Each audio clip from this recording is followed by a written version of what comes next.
হয় একটা দুইটা পাড়ার মানুষ পারো একটা গ্রামও না। আর এই জায়গাটায় মনে করেন যে মোটামুটি কয়েকটা গ্রাম আছে তাই না?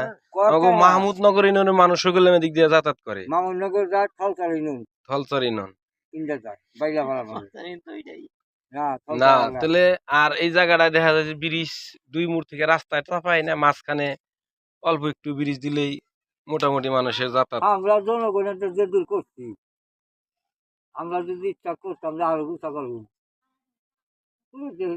না যতটুকু করছেন তা অনেক সুবিধা এবং আরাম হয়েছে তাই না মুরব্বী?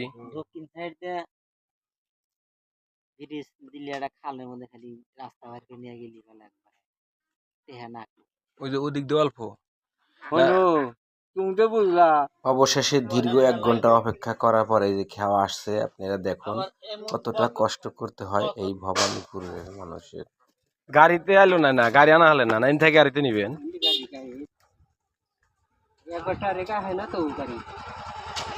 এই যে আমরা 1 ঘন্টা পর উঠে গেছি, আলহামদুলিল্লাহ যাচ্ছি। আসলে ওই জায়গায় ব্রিজের খুবই প্রয়োজন। ভিডিওটা শেয়ার করে দেবেন।